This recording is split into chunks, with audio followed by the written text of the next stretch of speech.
Тас цавчулсан гарын түүх.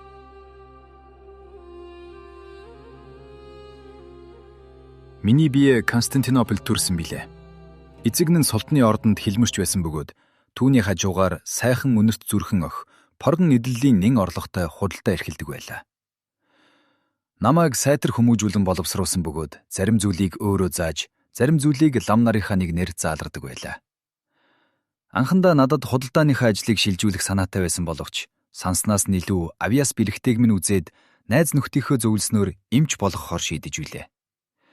Юу гэвэл эмч хүн зах зээлийн ердийн орилоо худалдаачдаас илүү аз жаргалд хүрч чадах хүлээ. Манай гэр орноор олон тооны францчууд орж гардаг байсан бөгөөд тэдний нэг нь намайг өөрийнхөө эх орон Францад Парис хотноо суралцуулахаар явуул тэнд хүн энэ мэт мэрэгжлийг үн хөлсгүй илүү сайн сурч чадна гэж аавыг минь ятгсан билээ. Бас нутаг уцахтаа намайг үн хөлсгүй авч явъя гэв. Залуудаа харь газраа илж үдсэн эцэг минь үүнийг зөвшөөрсөн бөгөөд 3 сарын дотор аян замд гарахад бэлэн болоод байгаарай гэж тэр Франц надад хэлв. Харь газар орон үзэн гэхээс ухаангүй баярсан миний бие аялан нодох мөчийг тэсэж ядан хүлээх болов. Тийм байсаар нөгөө нь Францэр ажил явдлаа гүйцэлдүүлээд аян замдаа бэлтгэж эхлэв. Алс одохын өмнөх орой эцэг маань намайг дагуулan унтлагын бяцхан өрөөнө орлоо. Тэнд бас сайхан ховц хунар, зэр зэвсэг ширээн дээр байгааг олж харав. Миний харцыг илүү их татсан нэг зүйл байсан нь юу вэ гэвэл овоолоотой бөөм арт билээ. Учир нь миний бие ийм их арт нэг дор байхыг урд өмнө юр үзээгүй байжээ. Эцэг маань тэнд намайг тэврэн аваад ховц хонорыг чинь бэлдсэнийг хөөмин чи харж байгаа үсттэй. Тэр зэр зэвсэг чинийх бөгөөд харь газар отоход минь өвөг эцгийн чинь надад зүүж өгсөн тэр л зэр зэвсэг янзаараа байгаа нь. Түүнийг хэрлэж чадна гэдгийг чинь би мэдэж байна. Гэхдээ бусдыг догтлон ирэхээс нааш бүх хэрэглээрээ. Харин тэр үед бол үүгээр чадалзаан үзэлцэх хэрэгтэй. Миний хөрөнгө тийм их биш. Түүнийгээ 3 хуваасан байгааг минь харж байгаа биз? Түүний нэг нь чинийх, нэг нь ань зуулга. Ядарсан үедээ хэрэглэх хөрөнгө. 3 тон бол миний үл хүрэх ариун хөрөнгө бөгөөд даслан зовлонд учирсан үед чинь чамд хэрэг болох ёстой юм гэж хэлжүүлээ. Ингэж хэлэхэд нь өвгөн болсон эцгийн минь нүдэнд нулимс цэглэгнэн байсан нь даруй надтай ахин уулзахгүйгээ тухайсных буйзаа. Аян зам үлдээтэй байсаар төдөлгүй бид Францын нутагт хүрэв. Түүнээс 6 өдрийн дараа Парис хэмээх том хотноо хүрч очлоо. Энд ирсний эцэст Франц нөхөр минь надад зориулж өрөө хүсэл нь авч өгсөн бөгөөд мөнгөө бодолтой зарцуулаарай гэж загсан билээ. Надад нийт 2000 талиа байсан юм. Би энэ хотод 3 жил сууж сайн эмчийн мэдүүл зохих зүйлийг сурч мэдсэн билээ. Тэнд би дуртайя сууж байсан гэвэл худал ярьсан хэрэг болно. Учир нь ил ард түмний ёс заншил надад итгэж санагдсан билээ. Найз нөхөд ч надад цөөхөн байсан бөгөөд харин тэд маань үнэхээр сайн залуус байлаа. Байн байсаар их нутраа санах нь үлэмж болов. Энэ завсар эцгийн тадар сураг. Чимээ сонссон минь ор үгүй тул гэр орны зүг одох аятай боломжийг алдалгүй шүүрэн авав. Францаас Суртны ордонд очих илж төлөөд өгчөд явах болсонд тэдний мис засалчаар хөслөгдөн дагалдаж Истанбулд эсэн минь хүрв. Харин эцгийн минь гэр цоочтой байсан бөгөөд хөршинхөө маань намайг үзээд гайхан мэлэрч эцгийг минь 2 сарын өмнө наснаас нүхтсэн гэж хэлцгээлээ. Баг залууд минь ном заадаг байсан нөгөө нэг лам гэрийн түлхүүр авчирч өгөв. Эзэнгүү болсон орн гэртээ гав ганцаар хоцорсон би орлоо. Хамаг юм эцгийн орхисон тэрл янзаараа харин надад үлдээхээр амлсан артан зооснууд л алга байлаа. Ламаас тэр тухай асуувал тэр мэхийн яслаад. Эцэг тань зоос мөнгөө сүм дүргэн ариун гигэн хүний ёсоор наснаас илсэн билээ гэж хэлв.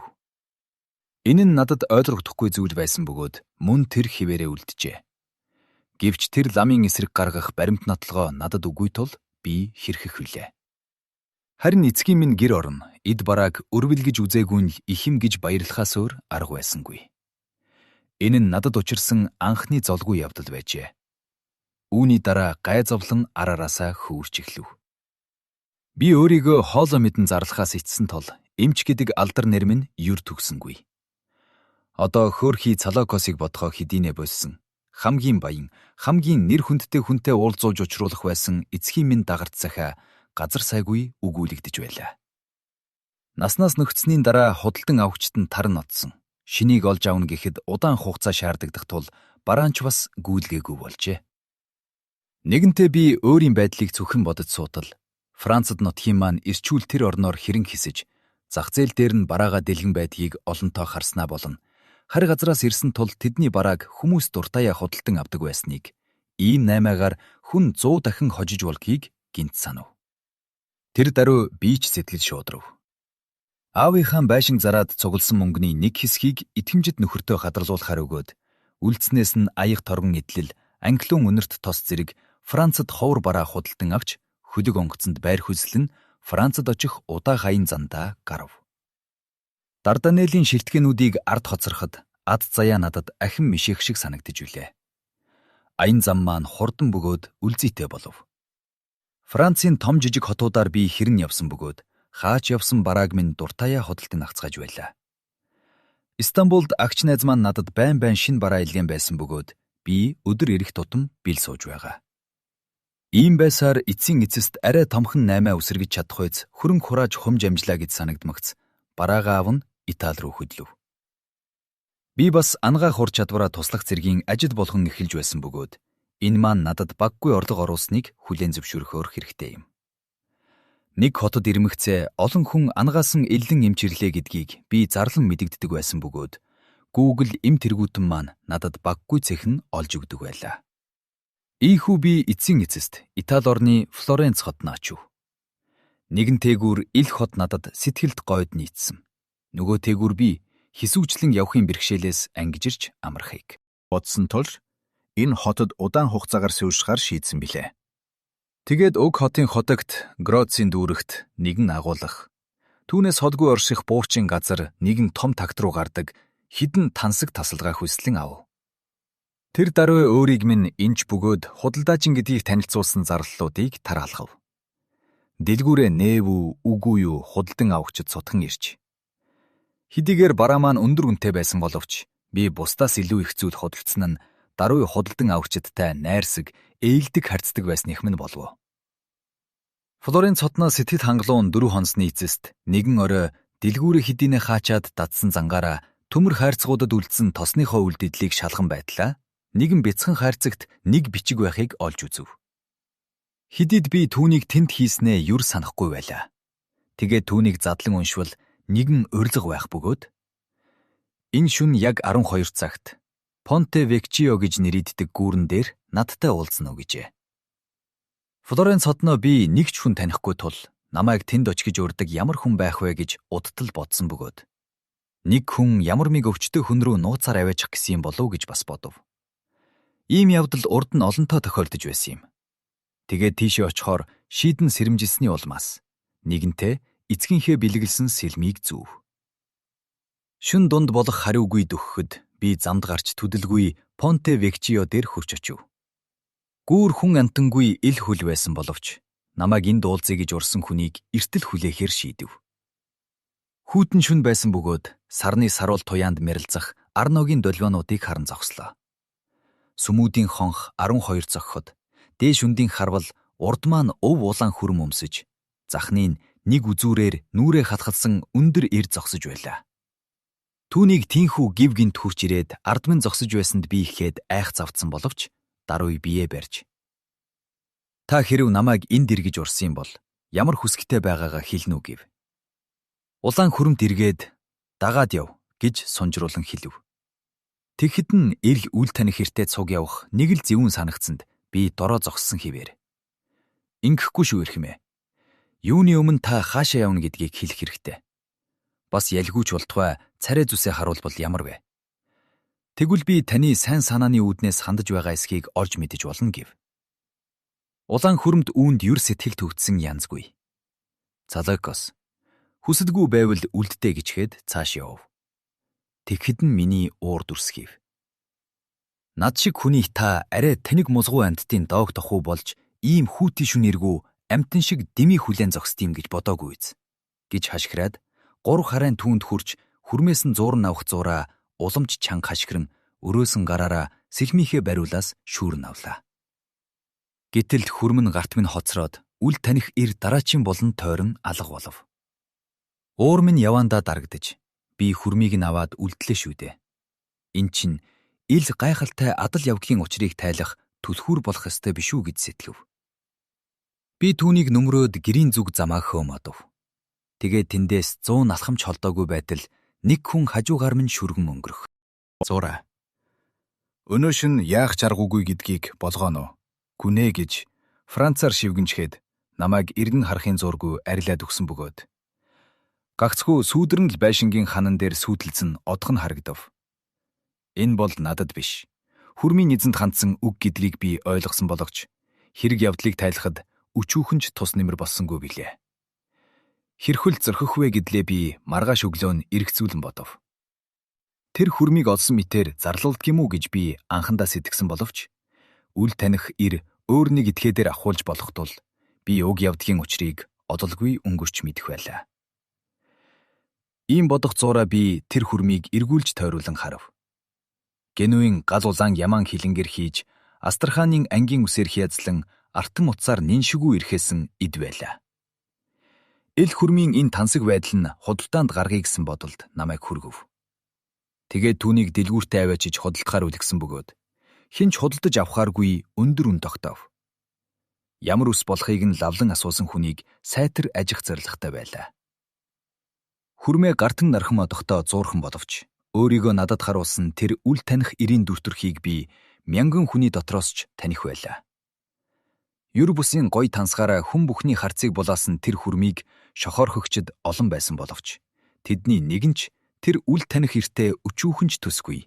Хэнэн ч тэнгэр татсан үн болох 200 цахин түлхийг хүссэнгүй.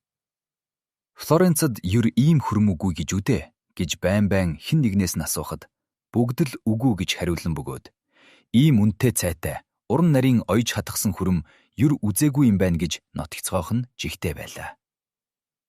Орой болох хариугүй дөхөж байтал миний дэлгүүрт байн ирдэг бөгөөд өнөөдөр уг хүрмийг авах гэж олон дахин үн хайсан залуу эрнэгэн хүүдий цэхэн ширээн дээр хаяад "Тэнгэр минь, би чиний хүрмийг аваад гуйлагчин болохоос өөр замгүй нь Цалакос" гэж хэлв.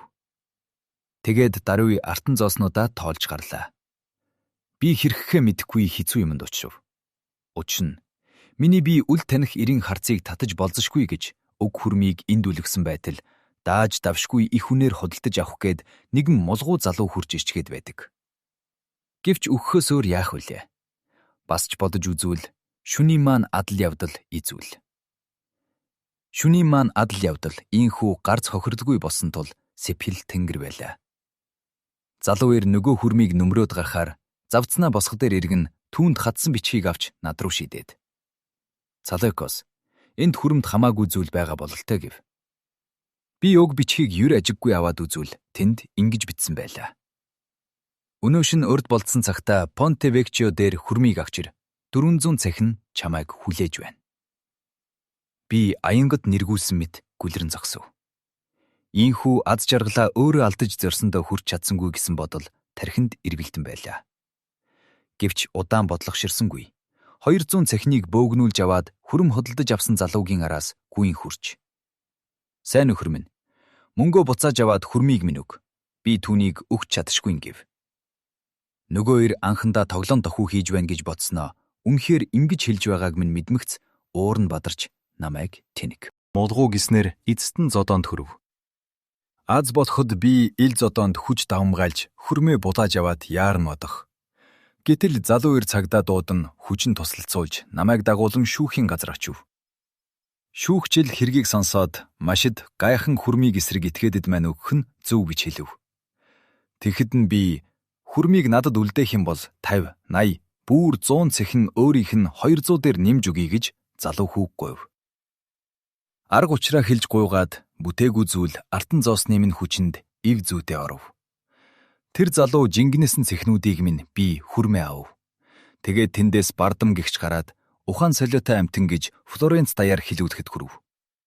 Гэхдээ хүмүүсийн хилэлцгийг юм чинээ санаагүй бөгөөд уг хүрмийг эзэнд нь худалдаад олох ашгийг би тэднээс илүү мэдэж байсан билээ.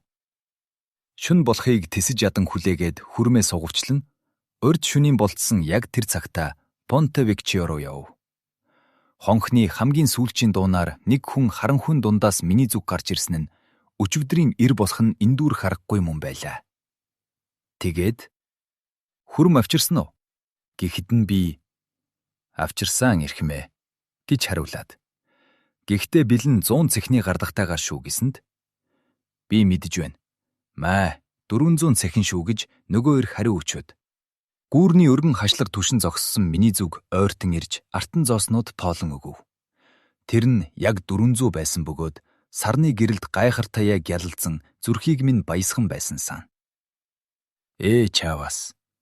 Энэ бол зүрхний минь эцсийн баяр хөөр байсныг тухайлсангүй билээ. Би мөнгөө халаасандаа хийчгээд тэр өгөөмөр ирийг сайтар ажиглаж авах гэж бодов. Гэтэл тэр нүүрэндээ халах зүүсэн байх бөгөөд хар нүдэн л аимшигтай гялалзсан байлаа. Өгөөмөр занд тань талархснаа илэрхийлж ирхмээ. Та одоо надаас юу хүсгсэн бол?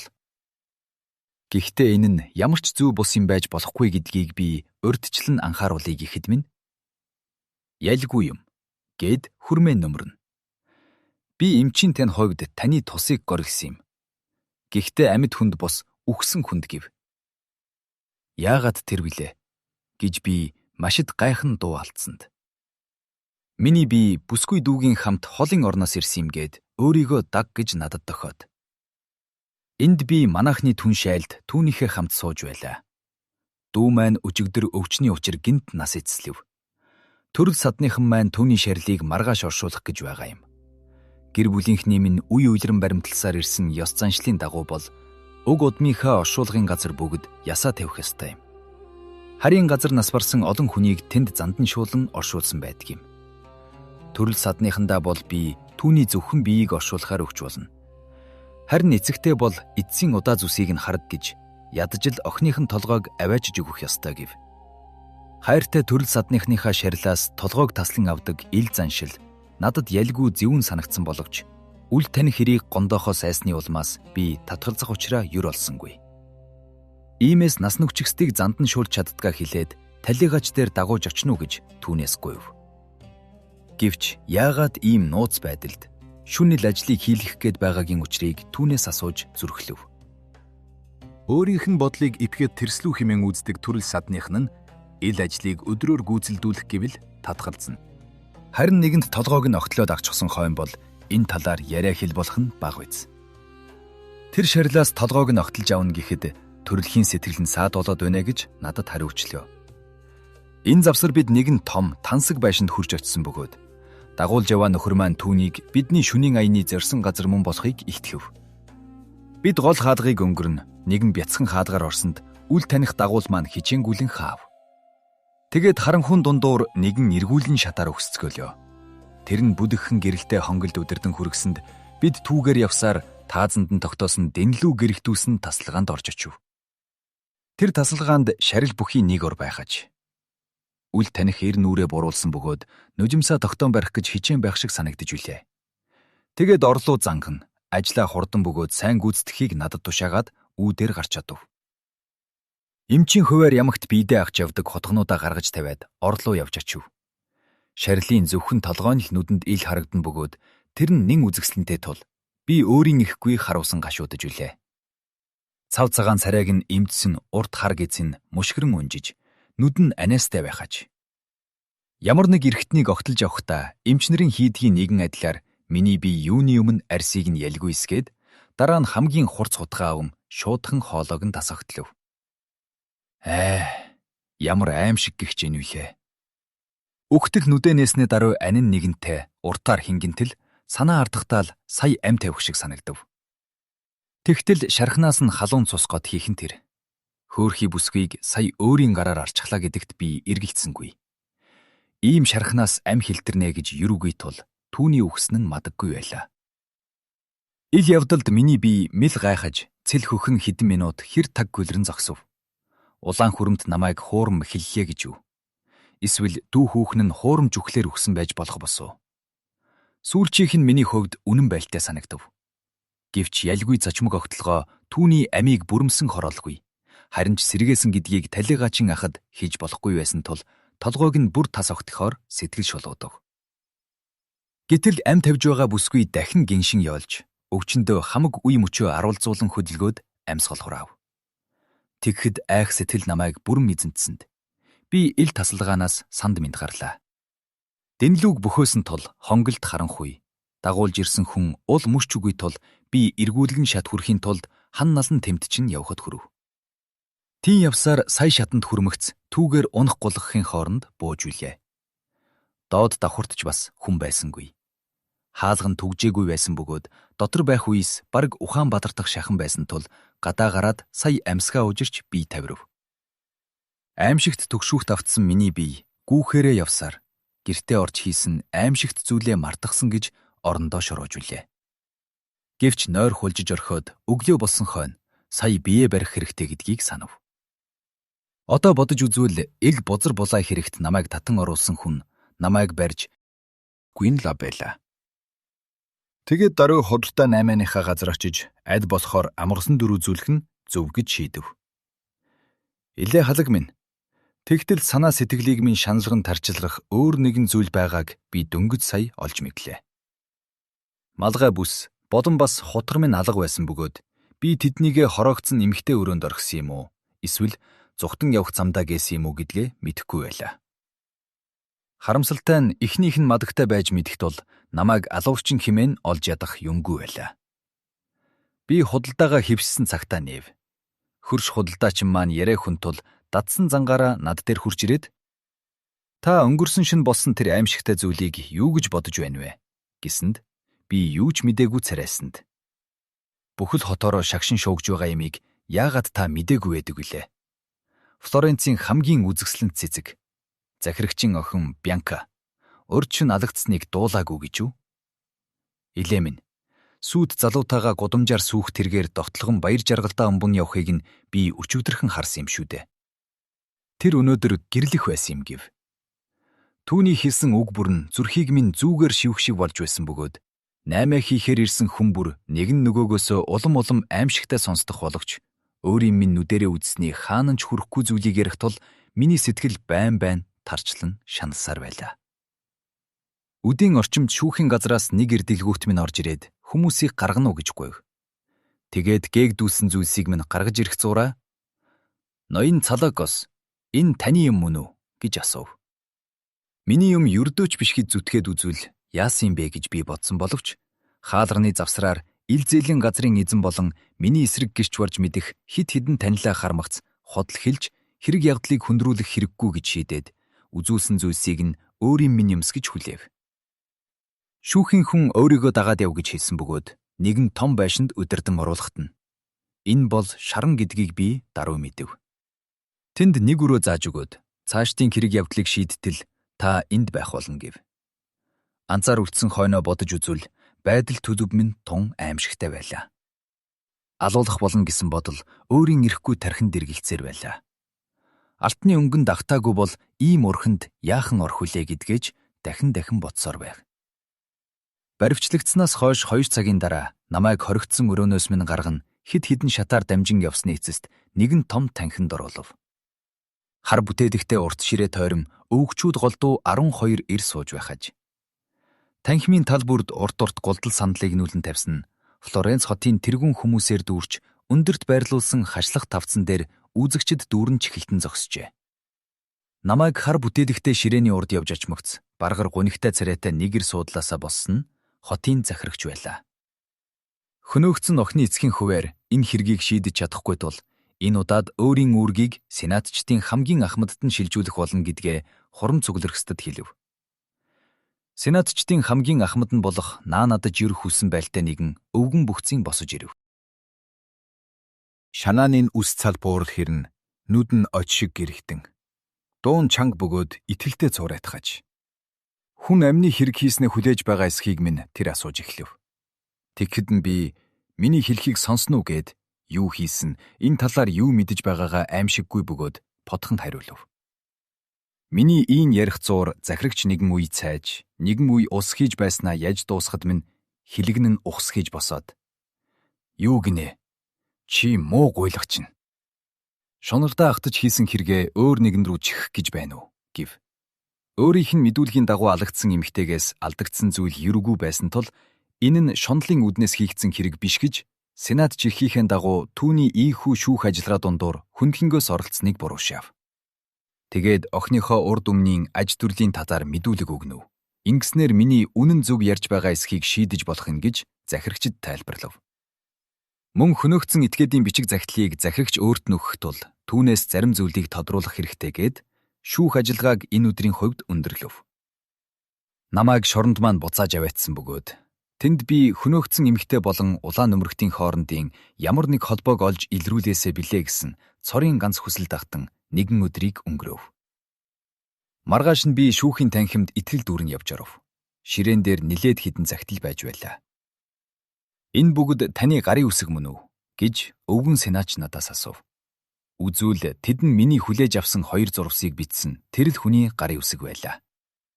Үүнийгээ сенаачдад хэлсэнд тэд үүнийг юр хайхарсангүй бөгөөд захидлуудын доорх нэрийн эхний үсэг нь эндүүр харахгүй миний нэрийн эхний үсэг болох Ц байсан тул аль альнийг нь намайг бичсэн байхаас зайлахгүй гэцгээв. Тэдгээр захидал нь хөнөөгдөгчийг сүрдүүлсэн сүрдүүлэг, өөрийн хийх санаатай байгаа хормыг болиулах гэсэн анхааруулгаар дүүрэн байлаа. Энэ өдөр тэд надтай илүү хартай, илүү хатуу ширүүн харьцаж байгаагаас үзвэл захирагч миний чухам ямар хүн болох тухайд ноцтой тайлбар өгсөн бололтой ажээ. Өөрийгөө зөвтгөхийн үүднээс би гэрт минь байгаа бичиг цаасыг авчирна гэсэнд ирсэн боловч юу ч олоогүй гэсэн хариу дуулав. Ил шүүх ажиллагааны эцэст ийхүү миний бүх л найдвар үгүй боллоо. Тэгээд 3 дахь өдрөө дахиад итэр танхимд орж очивол санаатаагаар аллаг үйлдсэний учир алах ял заагдсан тухай ялын тогтоол уншин сонсгов. Ийхүү миний бие орчлон дэлхийд эрхэм чухаг бүхнээсээ хагацж харийн газар ямар ч гим зэмгүй байж эд цэцэглэж яваа насандаа цаазын сүхтор үхдэг байжээ. Ховь заяаг минь шийдсэн аимшигт энэ орой ганцаар 20 хөрөөнөө ажбаа итгэл найдвараа алдчихад бодол санааг минь үхэл эзэнд нь сууж байтал шоронгийн өрөөний хаалга сэвхийн онгож нэг ир орж ирээд намайг удтал чив чимээгүй ажилхан зогссны эцэст сая ам нээж. Ингэж би чамтай дахин нүүр учирдаг байжээ. Цалакос гэв. Дэнгийн бүүдлэр гэрэлд түүнийг би таниагүй боловч дууны өнг урд өмнгийн дурсамжийг сэтгэлд минь сэргээв. Сургацж байх үедээ Парист танигдсан цөөн хідэн нөхдийн минь нэг болох Валетти байлаа. Нэр хүнд бүхий. Хүний хуваар эцгийнхээ аж түрэн суугаа Флоренц хотноо санамсаргүй ирсэн бөгөөд миний хэрэг явдлыг дуулаад надтай дахин нүүр учрах. Бас ч яагаад ийм хүнд ялд унах хэрэг хийгээвэ гэдгийг миний амнаас сонсохоор ирсэн нь энэ гин. Би түүнд өөрийн явдлыг нэгэнгүй ярив. Гэр ихэр гайхсан байдалтай байсанд цорын ганц нөхөртөө ганц ч худал хуурмаг үггүйгээр бүгдийг ярина гэж өмнө нь өөртөө амласан бөгөөд ярьж дууссаны эцэст зөвхөн үннээ л хэллээ. Миний бие артны өнгөнд давтаж гүйцээд үл таних эрийн ярианы байж боломгүй худал хуурмгийг мдэггүйгээс өөр гимзэн надад юргүй гэдгийг түүнд ариунаар тангарлав. Тэгтэл тэрээр "Тэгэхээр чи Бианкаг таньдаг байсан хэрэг үү?" гэв. Түүнийг нэг ч удаа хараагүй гэдгээ наг гэсэнд захирагч намайг яллах гэж маш шамдсан бөгөөд намайг Бианкаг эртнээс таньдаг байсан. Өөр хүнтэй гэрлэх гэхэд нь өширхөхдөө алсан гэсэн яриа олонний дунд тарсан байна. Иймээс энэ хэргийн цаана их л учир битүүдэг явдал байна гэж Валетти ярив. Энэ бүхэн бүгд улаан хөрөмтийн хэрэг бөгөөд түүнийг нь би үнэндээ юугаарч нотолж чадахгүй байна гэж хариу өчөв. Валетти намайг ойлон твэрч ядаж амигч нь аврахын төлөө чадах бүхнээ хийнэ гэж амлав. Миний хувьд найдвар том баг байлаа. Гэвч Валетти бол ухаалаг, хууль мэддэг хүн бөгөөд намайг аврахын тулд бүхнийг хийнэ гэдгийг би ч мэдэж байв. Бүтэн 2 өдрийн турш би нүдэн балай чихэн дүлий суув. Тэгтэл Валетти хурж ирдэг байна. Гаслантай чадвай тайтралыг авчирлаа би. Амьд минд чөлөөтэй байх болно. Тэгтээ өрөөсөн гаргүй болно доо гэв. Ам насыг минь аварсанд сэтгэл хөдлөн найздаа талархав. Хэрэг явдлыг дахин хянуулах талаар захирагч сонсогч дургүй байсан бөгөөд шудраг биш санагдахгүй мулмаас эцсийн эцэст Флоренцийн түүхийн номуудаас үүнтэй адил зүйл олдохаваас тэнд хэрэгтэнд ямар ял оноосон байна. Яг тийм ялыг надад оноохыг зөвшөөрсөн тухай тэр ярив. Валетти аавынхаа хамт хуучин номуудыг өдөө шөнөгүй толгой өд такхигүй уншсаар минийхтэй ижил хэргийн тухай өгүүлсэн зүйлийг олсон байна. Тэнд нь зүүн гарыг нь тас цагчиж хамаг хөрөнгийг нь хураан авч өөрийг нь үрд хөөн зайлуулах шийтгэл байжээ. Идүгэ би ч бас тийхүү шийтгүүлэх болсон тул тулан ирэх тэр зүрх шимшин мөчийг хүлээж би сэтгэлээ бэлдэх хэрэгтэй болжээ. Олон хурсан задраа зээжин газар гараа цаазын тавцан дээр тавихад цус минь олгоод нь өөрийг минь будсан аимшигт тэр мөчийг та бүхэнд дүслэн хэлж би чадашгүй нэ. Намайг эдэн идэхтэл Валетти гэртээ суулгасан бөгөөд хичээн чармааж олсон бүхнийг минь шүүхийн орлого болгосон тул дараа нь өгөөмөр сэтгэлээр зардлан мөнгө өгчүүлээ. Би Флоренцоос Сицил рүү аялан тэндээсээ өөрт олдсон анхны хөлгөөр Константинопол руу хөөв. Найздаа өгсөн мөнгөнд найдвар минь чиглэгдэж байсан бөгөөд гэртээ суулгана уу гэж би бас түүнээс гуйв. Гэтэл тэр нөхөр маань намайг яагаад өөрийнхөө байр сууцанд суудаггүй юм бэ гэж асуусанд би учиргүй их гайхав. Нэгэн үл таних хүн миний нэрээр ээлхийн хороололд нэг байшин худалдаж аваад намайг удахгүй ирэх болно гэж хөр шайлуудад хөвчгээд явсан гэж найз маань ярив. Тэр даруй нөхрийнхөө хамт тийш явж очивол хуучин танилуд маань намайг баяр хөөр болон угтаж авав. Надад зориулж байшин худалдаж авсан хүний үлдээсэн захидлыг нэгэн өвгөн худалдаачин өөрт минь өгөв. Түүнийг уншвал "Цадокос, үгүй болсон өрөөсөн гараа чамайг өгүүлэхгүй байгаасай" гэж 2 гар амсхийхийг мэдэхгүй бүтээхэд бэлэн байна. Чиний харж байгаа байшин, дотор нь байгаа бүхэн чинийх. Бас хүн зоныхоо хамгийн баян улсын тоонд орох болтыг чинь жил бүр чамд их мөнгө өгч байх болно. Чамаас илүү аз заяагүй нэгэн эрд чи итгэж болно гэж бичсэн байлаа. Хэн үүнийг бичсэн болохыг би таамагласан ба Франц хүн юм уу гэж би бодсон.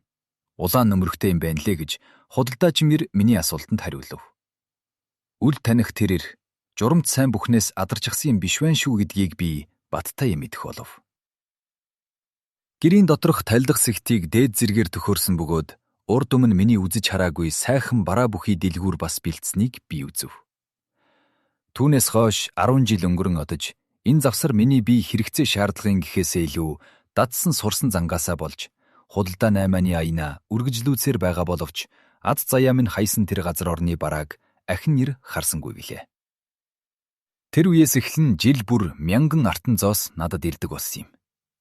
Тэрхүү золгүй ирийн сайн хүн болохыг мэдэх нь надад сайхан боловч хөнөөгдсөн Бьянкагийн аимшигт дүр зургийг мартагдахгүй тул сэтгэлийн минь зовлонг тэр ир арилгаж үл чадмгүй. Ээлхийн худалдаачин Цалакос ил намтрыг ялж дуусав. Бусд нь түүнийг машид анхааран сонссон ба ялангуяа үл таних ирийн сэтгэл ихэд хөдөлсөн янзтай байлаа. Тэр хид хідэн удаа гүн шүүрс ардсан бөгөөд нүдэнд нь нэгэнтээ нулимс цийлгэнэх шиг мүлээд санагджээ. Тэд ил намтрын тухай удтал хөөрөлдөцгөлөө. Амь насыг тань аюулд учруулж, эрдэнэт биеийн тань эргэтнээс хайргүй салгасан тэр үл таних хэрийг та тэгээд үзэн яддаггүй юм гэж үү? Химэн замаас нийлсэн ирийг асуухад ээлхийн худалдаачин.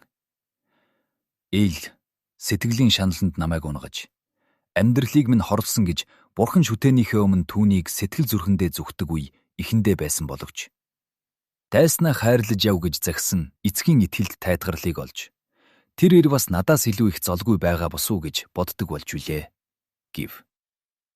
Та сайхан хүн юм гэж үл таних ир дуу алдаад сэтгэл хөдлөн ээлхийн ирийн гарыг атгав.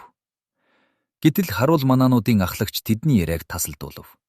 Сэтгэл зовнсон янзтай майханд орж ирээд энэ бол жингийн цуваа руу дээрэмжтийн голцууд ортгдог тэр газар мөн тул санаа амар байж болохгүй. Тэгээд ч харуулууд алсад хид хідэн морднуудын бараа харалдах шиг боллоо гэсэн дэж мэдэгдэв. Худалдаачид ил мэдээг сонсоод ихэд хэрдхийн цочцгов. Харин үл таних хэр сэлим тэдний тэнхүү цочин сандарсанд гайхан. Арабын бүдэг дээрэмчтээс айхааргүй сайн хамгаалалттай яваа юм биш үү гэв. Тийм ээ эрхмээ. Тим новшнуудаас болж айх юмгүй. Амар байж болохсон билээ. Харин саяхнаас аимшигт орбсон дахин үзэгдэх болсон бөгөөд ямагт сэрэмжтэй байхаас аргагүй юм гэж харуулуудын ахлагч түүнд хариу хэлв. Тэр орбсон гэгч хий юм бэ гэж үл таних ирийн асуухад хамгийн ахмад худалдаачин ээж гайхартай ирийн тухай янз янзын домог хүмүүсийн дунд яригддаг юм. Зарим нь түүнийг нэгэн зэрэг 5-6 хүнтэй үзэлцэн дийлэх тул хүний хэрээс хидэрсэн хүч чадалтай хүн гэдэг. Зарим нь бол золгүй явдлын эрхээр энэ хавьд оргинох болсон зоригт Франц ир гэдэг юм. Гэвч юу боловч тэр жигшүүрт муу дээрэмчин хулгайч гэдэг нь тодорхой гэж хариулав. Тэгтэл худалдаачдын нэг болох Леза үүнийг та нотлох аргагүй. Хэдийгээр тэр дээрэмчин боловч шудраг журам тэр билээ. Дүүд минь, тэр тийм байдлаар хандсныг би жишээ болгон өгүүлж болох юм. Тэр өөрийн бүлгийг журамлан зэгцэлж чадсан бөгөөд түүний бүлгийн цөл дундуур хэрэн яваа цагт өөр бүлэг тэдний ойр хавьд үзэгдэж зүрхэлдэггүй юм. Бас тэр бусдын адил дээрэмдэх нь үгүй. Жингийнхнээс зөвхөн даатгалын мөнгө төдийхнийг алдаг ба түүнийг татгалзадгүй төлсөн хүн ямар ч аюул ослгүйгээр цааш аялан явах болно. Учир нь орбсон цөлийн эзэн билээ гэв. Аянчид ийхүү майхандаа хөөрөлтөн суувч буудалсан газрын эргэн тойрон зогсох харуулууд үүмэлдэж эхлэв. Зэвсэгсэн морднуудын нилээд том бүлэг хагас цагийн газар үзэгдэв. Тэд шуудхан тэдний буудлын зүг тогтлон найсан мэт. Иймээс харуулын улсын нэг нь өөрсдийгөө тогтлогоонд өртлөн гэдгийг мэдгэхээр майханд оров. Тэднийг тосон эсэргүүцэх үү, эсвэл тогтлохыг нь хүлээх үү? Чухам хэрхүүл дээрвэ гэдгийг худалдаачид зөвлөцгөлөө. Ахмад болон өөр хоёр ахмад худалдаачин сүүлчийнхийг нь зүйтэй санал гэсэн боловч Омлон, Мүе, Цалокос хоёр ихний саналаар хөдлөхийг шаардаж үл таних хэрийг эл саналыг дэмжинэ үү гэж хүсв. Тэгтэл цаадах нь улаан одод бүхий бяцхан цэнхэр арчуур бүснээсээ яаралгүйхэн гаргаж ирэв. Түүнээ жадан дуйн үүнийг майхны оройд хадаг гэж зарц нарын нэгэнд түшээв. Энэ дохиог үзээд морднууд зүгээр л өнгөрч одно гэж амь насаараа дэнчин тавьсан ч болно гэж хэлв. Эл явдал амжилттай болно гэдэгт Мүлэ итгэсэнгүй. Гэвч боолуудын нэг нь арчуур уйсан жадыг майхны оройд хадгажээ. Энэ завсар буудлын газар байсан бүхэн зэвсэг барьж морднуудыг сэтгэл түгшин харуулцгааж байлаа. Гэтэл тэдэн майхан дээрх дохиог харсан бололтой. Буудав чиглэн довтолж явснаа гинт болоод асуух тойрон давхиж одов. Аянчид нэгэн зуур гайхширан зогсож морднууд болон үл таних хэрийг ээлжлэн харахаж. Цаадах нь юу ч болоогүй юм шиг майхны үүдэнд хинэггүй зогсон талын ас хаяаг ширтэн байлаа. Тэрхүү нам гүмийг эвдэн Мүлэ сая амтж. Үл мэдэх хүчихэд ирэв. Цүлийн зэрлэг догшин бүлэг дээрэмждэг дохио төдийгөөр хазаарлан баригч чи юм хүн бэ гэж дуугав. Миний аргыг та мөн байдлаас нь хэд дүмийнхэн мөн гэж байна. Олдсноос цогтох үедээ би ил дохиог мэдэж авсан. Ямар утгатай болохыг нь өөрөө ч мэдэхгүй. Гагцхүү энэ дохиог хэрэглэн аялагч хүн хүчрхэг хамгаалалтанд байдаг юм байна гэдгийг л мэдэж авсан билээ гэж Селин Баруух хариу өгч. Худалдаачид үл таних хэрэг талархаад түүнийг өөрсдийн аврагч хэмээн нэрийдэв. Үнэхээр ч морднуудын тоо үлэмжхэн байсан тул жинжил удтал эсэргүүцэж барахааргүй гэсэн билээ. Эдүүгээ тэд сэтгэл уужран амраад наран жаргах дөхөж элст хөндийн дээгүүр оройн салхи сэлзэж эхлэмэгц хөдөлж цаашаа идэв. Маргааш нь тэд цөлөөс гарахаас нэгэн өдрийн хэр аяны замд буудлаа. Аянчид дахин том майханд цугларсан хойно худалдаачин ерөд Леза яриа хийж. Аимшигт орвсон шудраг журамт хүн гэж би өчигдөр та бүхэнд хэлсэн билээ. Дүүгийнхээ хувь заяаны тухай яриагаар өнөөдөр би түүнээ нотлохыг нь зөвшөөрдөг. Эцэг минь амраад шүүгч байлаа. Бид эцгээс гурлаа. Би ууган нь бөгөөд эрэгтэй эмэгтэй хоёр дүү маань надаас хамаагүй залуу байна. 20 нас хүрмэгт нэг авгах маань намайг өөрийн дэргэр байлгасуугаа гэж дуудав. Насан илэн илтгэн дэрэгдэн байх аваас өв хөрөнгөө заламжлуулна гэж надад хэлсэн. Гэтэл түүний бие өндөр нас өдөр зовгосон тул би дөнгөж 2 жилийн өмнө төрсөн гэртээ хайрсан бөгөөд ямар аимшигт хувь зохиол ар гэртний учирсан хийгээд аллахын авралаар тэр явдлыг тэгшэрснийг ер нь